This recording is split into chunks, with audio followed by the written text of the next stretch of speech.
Hi everyone, it's Shirley. Today I'd like to talk to you a little bit about cancer. Big word, lots of emotions. But I have the wonderful opportunity to volunteer at a cancer support center.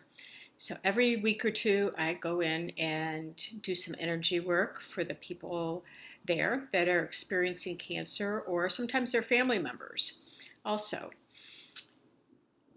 And I am just always amazed at the resilience and the strength of the people that are going through these difficult times. And the key thing that makes them resilient, that makes them able to endure this uh, difficult event, is their ability to find some learning in all of this experience. Cancer has been called the great teacher, and it is certainly an opportunity to examine your life more closely. Of course, you don't have to have cancer or another life-threatening illness in order to take a look at what's going on in your life. And I find this process much like moving. In our physical world, when we move, we have to go through all the things in our house and decide whether we're going to keep them or whether we're going to move with us to the next place. We have to look at those boxes that haven't been opened since the last move and see if there's anything in there worth keeping, and if not, we're going to find a new home for them or discard it. Much the same way with our emotional baggage, with our emotional traumas, with our belief system.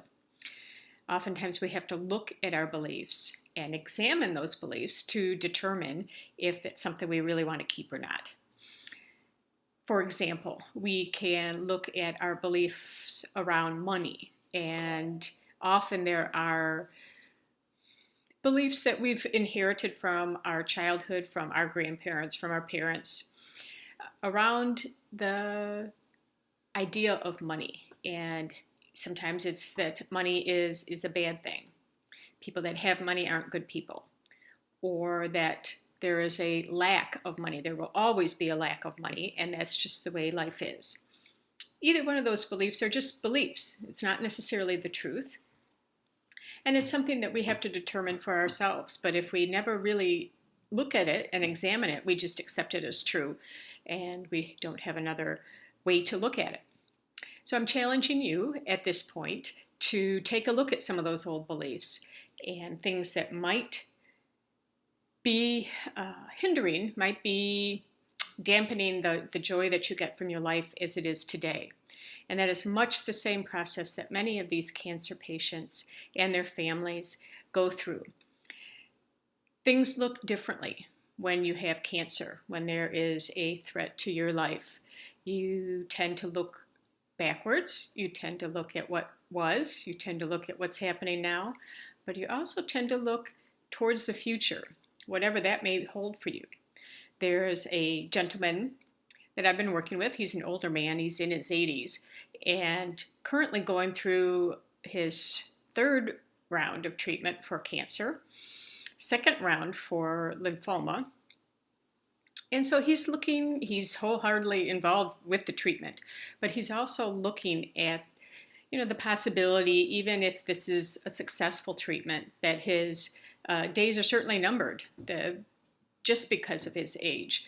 So this has really given him another opportunity to look and see what's happening in his life and see what changes he wants to make, and if there's anything he wants to do before he moves on to the next chapter. So having cancer is one of those wake-up calls that's very helpful to take a look at our lives. And the same happened to me when I was a young mother and had to go through chemotherapy. It really, first it kind of wiped the slate clean, and it's like, so now what? What do I do now after getting through the chemotherapy? And so it brought in a lot of opportunities for me that I never would have imagined.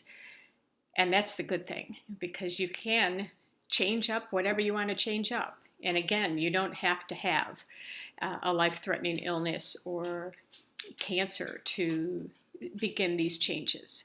So take a look at a couple of beliefs, long-standing beliefs that maybe you've had values that maybe you've had that have been passed on that you really haven't questioned. Take a look at those and see if it's something you want to keep or if it's something that you want to toss out. And maybe even provide some learning for someone else going through the same things.